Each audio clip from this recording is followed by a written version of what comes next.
the beginning of a much longer short story that I've been editing while I was at camp. She's been awake far longer than the sun. Dawn caresses the landscape with its slender fingers. Its touch is gentle, soothing the last burrs of shadow from the world's tangled hair. Her narrow shoulders ache beneath a pack better suited to a form far larger and stronger than her own, but the girl soldiers on. The ground leaps and collapses and leaps once again, as if it can't decide on a suitable gradient. The girl takes this ambiguity in stride. She has walked this path before. Months have passed, and I have grown.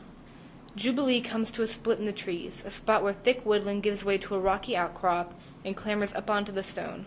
From here, the world she has left behind is clear as day. The fields where she would lay and comb the sky for constellations, though she could only ever find the Little Dipper, and her childhood home, a castle that darkens the hilltops like a stain. The sight in itself is a far cry from breathtaking, but there's something beautiful about the sheer simplicity of it. Even here, with miles between her and the comfort of a hearth and a warm meal, the girl finds herself fighting tooth and nail against the gravitational pull of familiarity, of a life where God is in his heaven, and all is orderly and good. The girl turns away from her old life and steps into the crepuscular light of a new day. Nothing remains for her in the folds of yesterday.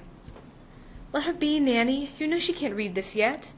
Jubilee knew Hatter, recognized the vaguest dips and swells in his seemingly expressionless voice, but even now she had to wonder whether he was irritable or merely in need of a winding. Either way, she flashed her friend a grateful glance. The rabbit responded with a flick of his coppered ears. "Reading is an illogical pursuit anyways," he added softly. "It wrecks the eyes and encourages strong and unnecessary emotion." Jubilee sat back in her chair, a velvet monstrosity that dwarfed her skinny form. It's not illogical, she thought, just boring. Later, the girl would think back and realize that the fact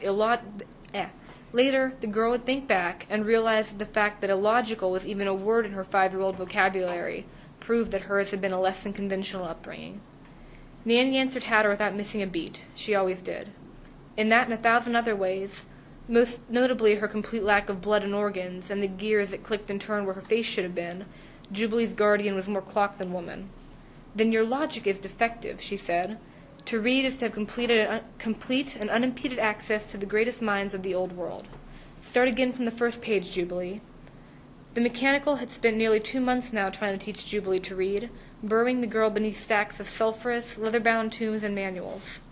All the books a child couldn't even be bribed into reading, though Hatter had certainly tried. "I bet if you take a look at this one, Nanny will let you have an extra tart for dinner." It was all for naught. There was nothing wrong with Darwin and Chekhov, but Jubilee simply preferred picture books. Their session ended that day in the same manner as everyone before it, with Nanny's turned back, the mechanical marching off in a huff after Jubilee failed, once again, to decipher the pages prescribed to her. Jubilee did what she always did after a failed lesson. Pulled one of her favorite books from its hiding place beneath her chair, balanced it atop her scuffed-up knees, and curled up in the spaces between its welcoming words. "You can read," Hatter observed from his position near her bare feet. "Of course. Why don't you read for Nanny, then?" At that, Jubilee only grinned. "I don't want to. All the books she gives me are dull, and let me tell you, Hats, I'm dull enough already."